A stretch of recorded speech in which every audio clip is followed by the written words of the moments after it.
Hello friends, study hub आपका welcome करता है और आज का टॉपिक आपको बताता है दैट इज़ रेस्पिरेशन। आपको पता है कि I have continued for the video shoot of the parts of life processes. I have split this video into various sections ताकि मैं आपको एक एक पर्टिकुलर पार्ट की कंप्लीट इन्फॉर्मेशन दे सकूं, बिकॉज आपने बहुत सारी वीडियोस देखी होंगी जिसमें एक ही वीडियो के अंदर बहुत सारे लाइफ प्रोसेसेस को इकट्ठा समझा देते हैं and the people are not students are not able to get them perfectly. तो इनको पार्ट्स में इसलिए स्प्लिट किया हुआ है ताकि आपको हर एक लाइफ प्रोसेस के साथ उसका डायग्राम और उसकी कंप्लीट इन्फॉर्मेशन मिल सके। So let's start today's video that is the respiration. आपको रेस्पिरेशन से ये समझ आता है कि हम इनहेलिंग कर रहे हैं, that is inhaling and exhaling, यानी बेसिकली ऑक्सीजन को लेना और कार्बन डाइऑक्साइड को देना is called respiration, but it is not. Respiration is actually जब हम ऑक्सीजन को इनसाइड लेते हैं और वो ऑक्सीजन जाकर ग्लूकोज के साथ रिएक्ट करता है और फिर carbon dioxide and water release करता है। अगर हम बात करें रेस्पिरेशन की, मैंने हर एक वीडियो में हर एक लाइफ प्रोसेस को प्लांट्स और एनिमल्स में भी बताया है। So let's start with respiration in plants. Perfectly simply saying वो कहते हैं कि प्लांट्स के अंदर एनारोबिक रेस्पिरेशन भी होता है। एरोबिक रेस्पिरेशन में तो always there is a release of oxygen in case of plants, जो कि हम ऑलरेडी फोटोसिंथेसिस में पढ़ चुके हैं।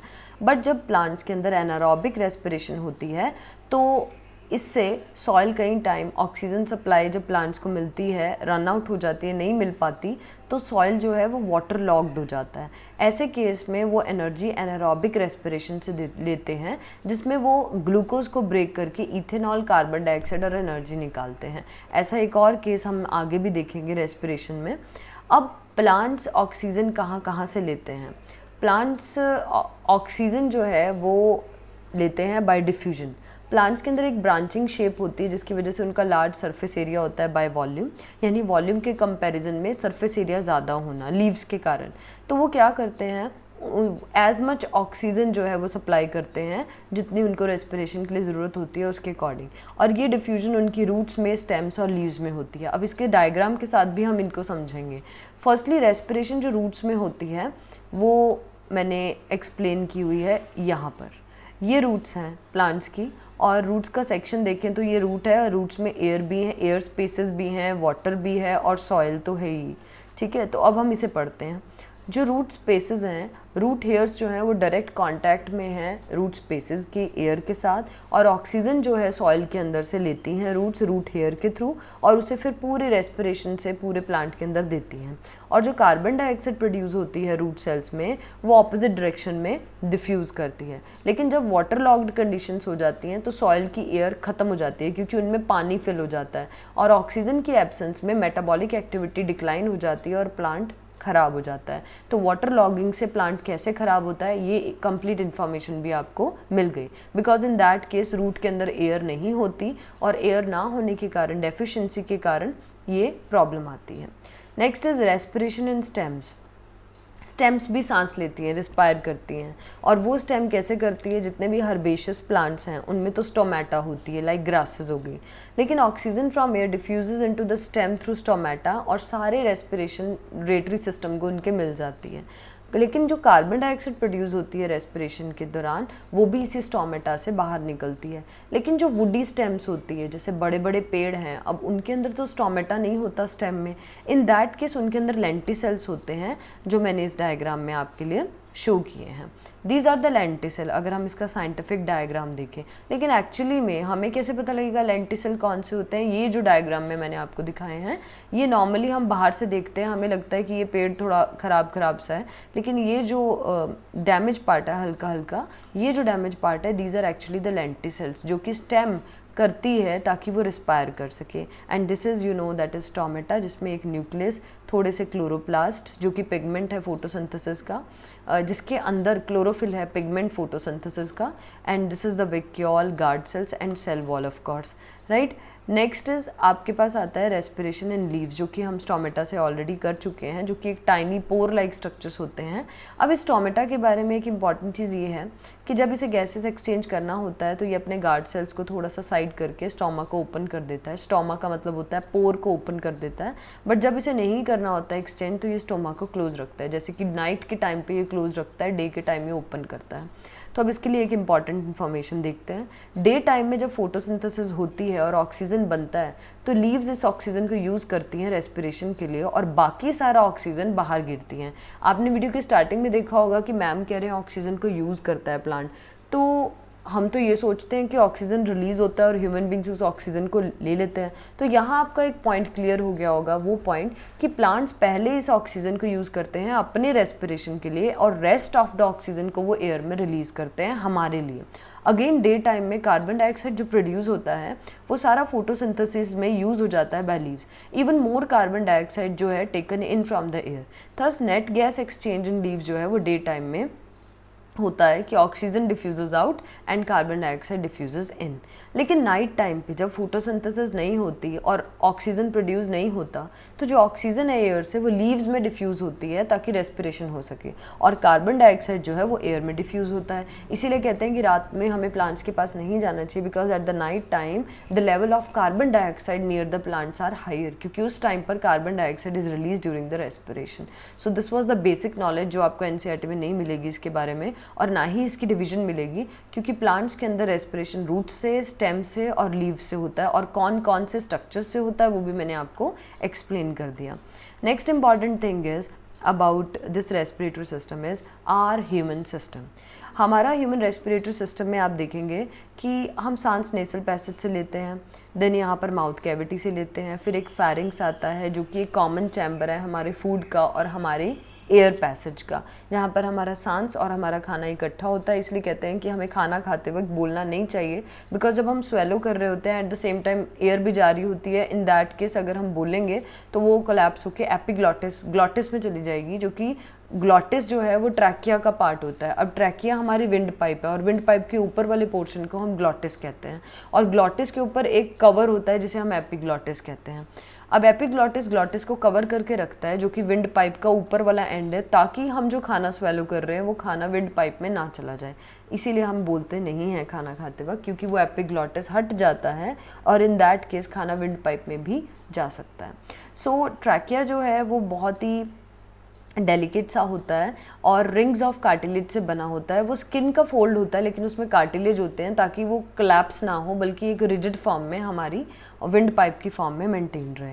उसके बाद ये जो ट्रैकिया है हमारा, ये लंग्स में जाकर ब्रोंकाई बन जाता है, और ब्रोंकाई फर्दर डिवाइड होकर ब्रोंकियोल्स बन जाते हैं, और बिल्कुल एंड में एल्वेलाई बन जाते हैं। और ये एल्वेलाई को हम एयर बैग्स कहते हैं, जहाँ पर एयर जाती है और ब्लड के साथ फिर फाइनली डिफ्यूज़ होती है।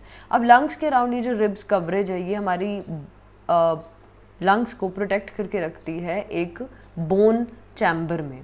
So lungs are protected by this bone chamber. Now let's talk about the human respiration. हमारे अंदर respiration में अगेन हम respiration करते हैं तो हमारा फूड ऑक्सीजन लेकर कार्बन डाइऑक्साइड, वाटर और एनर्जी प्रोवाइड करता है हमें। रेस्पिरेशन जो है वो एनर्जी रिलीज़ करती है, ताकि इसको हम सेलुलर रेस्पिरेशन कहते हैं, क्योंकि एनर्जी सेल्स के अंदर प्रोड्यूस होती है। ये रेस्पिरेशन हमारी लाइफ के लिए इंपॉर्टेंट है क्योंकि ये हमें एनर्जी प्रोवाइड करती है ताकि हम जिंदा रह सकें। रेस्पिरेशन हमारे अंदर दो तरह से होती है, एरोबिक एंड एनारोबिक। फर्स्टली अगर हम एरोबिक को यूज़ करेंगे तो एरोबिक में ऑक्सीजन का यूज़ होगा, और एनारोबिक तब होती है रेस्पिरेशन जब हमें ऑक्सीजन की डेफिशिएंसी होने लगती है। फॉर एग्जांपल एरोबिक रेस्पिरेशन में यहाँ ग्लूकोज ग्लाइकोलिसिस करता है, यानी वो स्टेप्स जिसमें ग्लूकोज पायरुवेट में कन्वर्ट होता है उसे ग्लाइकोलिसिस कहते हैं।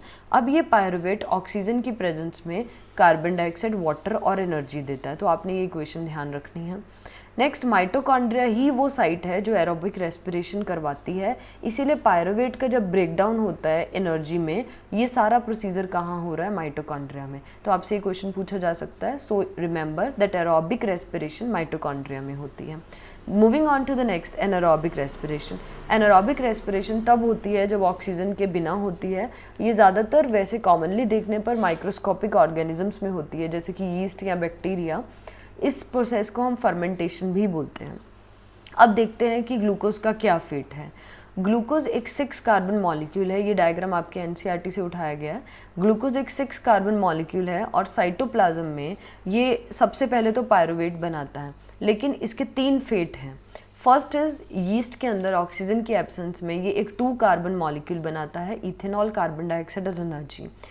अगर ऑक्सीजन नहीं मिलता तो मसल सेल्स में lack of oxygen, remember absence of oxygen का मतलब ऑक्सीजन कंप्लीटली नहीं है, और लैक ऑफ ऑक्सीजन का मतलब ऑक्सीजन की कमी हो जाना। फॉर एग्जांपल अगर आप विग्रस एक्सरसाइज कर रहे हैं या रनिंग कर रहे हैं या कुछ और हैवी एक्सरसाइज कर रहे हैं, इन दैट केस आपकी बॉडी में धीरे धीरे ऑक्सीजन की डेफिशिएंसी होगी मसल सेल्स में, in that case is called as lack of oxygen. And उस टाइम पायरुवेट जो है वो कंप्लीट एनर्जी में कन्वर्ट नहीं होगा, कार्बन डाइऑक्साइड में कन्वर्ट नहीं होगा, बल्कि वो एक और 3 कार्बन मॉलिक्यूल में कन्वर्ट होगा जिसे लैक्टिक एसिड कहते हैं। और यही लैक्टिक एसिड है जिसकी वजह से हमारी बॉडी में मस्कुलर क्रैम्प्स पड़ते हैं, और इसका सल्यूशन ये है कि हम एक हॉट वाटर बाथ या फिर ऑयल मसाज लें, जिसकी वजह से ये लैक्टिक एसिड के क्रैम्प्स जो हैं वो ब्रेक होकर नॉर्मलाइज हो जाते हैं और हमें रिलीफ मिलता है। थर्ड जो इसका फेट है that is presence of oxygen, जिसकी वजह से इसे एरोबिक रेस्पिरेशन कहते हैं, और ये माइटोकॉन्ड्रिया में होती है जो हम ऑलरेडी डिस्कस कर चुके हैं। So you can also take this view also. मैं बार बार इसलिए बता रही हूँ ताकि आपको इसी वीडियो के एंड तक आते आते ये लर्न हो जाए। एनारोबिक रेस्पिरेशन जिसमें ऑक्सीजन यूज़ नहीं होता, not enough oxygen, glucose lactic acid में कन्वर्ट होता है और एनर्जी देता है। ये प्लांट्स में भी होता है और कुछ माइक्रोबियल सेल्स में भी होता है, लिटिल या नो ऑक्सीजन की प्रेजेंस में, और वाटर लॉक्ड सॉइल्स में भी होता है, या फिर बैक्टीरिया में जहाँ जहाँ वाउंड्स पंक्चर होते हैं वहाँ वहाँ होता है। एनारोबिक रेस्पिरेशन प्लांट सेल्स में और माइक्रो ऑर्गेनिजम्स में हमेशा इथेनॉल और कार्बन डाइऑक्साइड प्रोड्यूस करते हैं, ना कि लैक्टिक एसिड। ये बात का ध्यान रखना ज़रूरी है कि एनारोबिक रेस्पिरेशन अगर प्लांट्स में होगी तो वहाँ इथेनॉल और कार्बन डाइऑक्साइड बनेगा, लैक्टिक एसिड नहीं बनेगा। तो आपसे ये भी पूछा जा सकता है what is the difference between anaerobic respiration in plants and in animals. Plants के केस में हमेशा ग्लूकोज इथेनॉल कार्बन डाइऑक्साइड देगा, और हमारे केस में यानी एनिमल्स के केस में ये लैक्टिक एसिड और एनर्जी भी दे सकता है। एरोबिक रेस्पिरेशन जो है वो हमेशा ज़्यादा एनर्जी जो है रिलीज़ करता है एज़ पर ग्लूकोज मॉलिक्यूल, इसीलिए मैंने इन दोनों के बीच में एक डिफरेंस किया है। एरोबिक रेस्पिरेशन ऑक्सीजन की प्रेजेंस में, एनारोबिक रेस्पिरेशन एब्सेंस में। ग्लूकोज कम्प्लीटली ऑक्सीडाइज होगा, इनकम्प्लीटली ऑक्सीडाइज होगा, और यहाँ कम्प्लीटली ऑक्सीडाइज होता है, क्योंकि एनारोबिक रेस्पिरेशन मतलब हम सारा ऑक्सीजन यूज़ कर चुके हैं, अब ऑक्सीजन की कमी हो रही है। यहाँ पर and products carbon dioxide and water होते हैं, यहाँ इथाइल अल्कोहल या कार्बन डाइऑक्साइड या लैक्टिक एसिड कुछ भी प्रोड्यूस हो सकता है depending on plants and animals.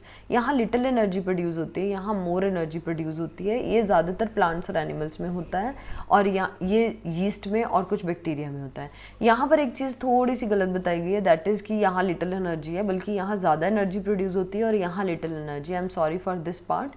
अगर हम यहाँ पर देखें एरोबिक और रेस्पिरेशन और एनारोबिक रेस्पिरेशन के डिफरेंस में कि विच इज़ मोर एफिशिएंट, तो आप कहेंगे aerobic respiration is always efficient. क्यों? क्योंकि यहाँ पर जो ज़्यादा अमाउंट ऑफ एनर्जी रिलीज़ हो रही है। अब इसका एक डायग्रामेटिक व्यू देखते हैं। ये सेम वही चीज़ है बट इसको बहुत अच्छे से एक्सप्लेन किया गया है। Anaerobic, aerobic, aerobic in mitochondria. Anaerobic जो है वो एक 6 कार्बन कंपाउंड है ग्लूकोज, ये ब्रेक होकर पायरुवेट में कन्वर्ट हो गया। पायरुवेट अल्कोहल कार्बन डाइऑक्साइड या फिर लैक्टिक एसिड देगा डिपेंडिंग कौन सी कंडीशन चल रही है। और ये डायग्राम एक्सप्लेन करता है कि how glucose plus oxygen enters into the cell membrane, और सेल मेम्ब्रेन में माइटोकॉन्ड्रिया होता है जो हमारा एक काम करता है, that is ATP production. ATP की फुल फॉर्म होती है एडिनोसाइन ट्राइफॉस्फेट, जो कि हमें एनर्जी प्रोवाइड करता है ब्रेक होकर, और कार्बन डाइऑक्साइड और वाटर रिलीज होता है। अब आ जाते हैं हमारे मैकेनिज्म ऑफ ब्रीदिंग पे, जिसको हम रेस्पिरेशन समझते हैं। From the very start of our life हमें समझाया जाता है कि हम रेस्पायर कर रहे हैं, बट एक्चुअली जिसे हम रेस्पिरेशन समझते हैं that is breathing. Breathing means simply intake of oxygen and exhalation of carbon dioxide. But अब आपको इस स्टैंडर्ड में इसका मैकेनिज्म भी समझना है। मैकेनिज्म ये है कि हम सांस लेते हैं और सांस छोड़ते हैं, that is inhalation and exhalation. But during the inhalation and exhalation एक प्रोसीजर हमारे अंदर होता है जो कि मैंने इस डायग्राम से शो किया है। ध्यान से देखिए इस डायग्राम को। इनहेलेशन में हमारी डायफ्राम, यानी ये जो डूम शेप्ड स्ट्रक्चर होता है, डायफ्राम बेस होता है लंग्स का, इसे डायफ्राम कहते हैं। ये कॉन्ट्रैक्ट करता है यानी नीचे की तरफ आता है। नीचे की तरफ आएगा तो ये बिल्कुल स्ट्रेट हो जाएगा, यानी कि एरिया बढ़ जाएगा। लंग्स सांस लेते हैं, इनहेल करते हैं, रिब केज एक्सपैंड हो जाता है यानी जगह को बढ़ा देता है और एयर हमारे अंदर आ जाती है। लेकिन जब हम एक्सहेलेशन करते हैं तो डायफ्राम रिलैक्सेस अप, डायफ्राम ऊपर चली जाती है यानी चैम्बर छोटा होने लगता है और रिब्स केज भी रिलैक्स होने लगते हैं यानी वो स्मॉल होने लगते हैं। तो जब स्मॉल होंगे तो जगह कम हो जाएगी और air will be exhaled out. तो this is the difference between mechanism of breathing. Inhalation में थोरेसिक कैविटी एक्सपैंड्स, इसमें कॉन्ट्रैक्ट, इसमें रिब्स अप मूव करते हैं, इसमें डाउन, इसमें डायफ्राम फ्लैट हो जाती है, इसमें डूम शेप, इसमें वॉल्यूम ऑफ लंग इंक्रीज होता है और इसमें decrease. Moving on to the next part, that is I think so it is the last part of this video. Since I have told you the difference between aerobic and anaerobic respiration, yes, there is a difference which is also important between respiration and combustion. Respiration living cells में होती है लेकिन combustion non living cells में होती है. Respiration में food material oxidize होता है लेकिन combustion में कोई एक substrate oxidize हो सकता है. Most of the energy release ATP की फॉर्म में स्टोर्ड होती है. जितनी भी रेस्पिरेशन मैंने आपको पढ़ाई उसमें ATP इन्वॉल्व थी, बट यहाँ जो एनर्जी रिलीज होती है वो लाइट और हीट की फॉर्म में रिलीज होती है. इसका एक एग्जांपल करते हैं. फॉर एग्जांपल हम फ्यूल को कंबस्ट करते हैं. हमारी मोटरसाइकिल, बाइक्स या एक्टिवाज में जो फ्यूल होता है, कार्स में जो फ्यूल होता है वो बर्न होता है ऑक्सीजन की प्रेजेंस में और वो लाइट और हीट को रिलीज़ करता है. तो this is the simple example of combustion और वो नॉन लिविंग सेल्स में होती है और उसमें एक सबस्ट्रेट ऑक्सीडाइज होता है जो कि हमारा मिथेन या ब्यूटेन या कोई भी आइसोप्रोपेन जो भी हमारे फ्यूल के अंदर है. ये कॉन्टिन्यूस प्रोसेस है क्योंकि इसे हमें हमारे लिविंग सिस्टम को कॉन्टिन्यूसली चलाना है, उसके लिए एनर्जी चाहिए. तो ये कॉन्टिन्यूस प्रोसेस है, but it is not a continuous process. It depends upon the situation and atmosphere. So यहाँ पर एक डायग्राम एंड में देख लेते हैं अच्छे से. दिस इज़ एपिग्लॉटिस जो मैं आपको बता रही थी. It is a cover of glottis और ग्लॉटिस ट्रैकिया की ये ओपनिंग होती है. ये ट्रैकिया है जिसमें रिंग्स ऑफ कार्टिलेज हैं और कार्टिलेज हमारे ट्रैकिया को सपोर्ट करता है. Trachea further divided into bronchus. Bronchus बड़े बड़े चैम्बर होते हैं और ये अंदर जाकर और छोटे छोटे हो जाते हैं और फिर एल्वेलाई बन जाते हैं. हमेशा आप लेफ्ट लंग को राइट लंग लिखेंगे और राइट लंग को लेफ्ट लंग, बिकॉज जब हम ऐसे देखते हैं अपनी साइड से तो ये लेफ्ट और राइट ही होते हैं. Then there is a pharynx. Pharynx आपको रिप्रेजेंट करना है. लैरिंग्स को वॉइस बॉक्स कहते हैं जिसमें भी कार्टिलेज होते हैं, जिसमें एयर जाने पर वो वाइब्रेट करते हैं और हमारी साउंड प्रोड्यूस होती है. मोरओवर एक कैविटी होती है लंग्स के अराउंड, प्लूरल कैविटी. जैसे एक बैलून होता है, लंग्स बिल्कुल वैसे होते हैं. In order to protect them उनके अराउंड एक प्लूरल कैविटी होती है और उसमें बीच में प्लूरल फ्लूइड होता है जो उसे मैकेनिकल शॉक से बचाता है. फॉर एग्जांपल हमें कोई धक्का लगाता है और हम गिर जाते हैं तो हमारे लंग्स कोलैप्स ना हो जाएं, उसके लिए ये प्लूरल फ्लूइड ऑलवेज इस प्लूरल कैविटी में फ्लो करता है ताकि वो शॉक एब्जॉर्ब करे और लंग्स उससे अनअफेक्टेड रहें. सो this was the overview of the respiration and respiratory system in humans as well as in plants. So I hope you like this video. Please share this video to all your friends, and as these are in parts, I think you are being interested in it furthermore. Please comment me in the comment box so that I get inspiration and make more videos relating to that. Thank you friends and have a nice day.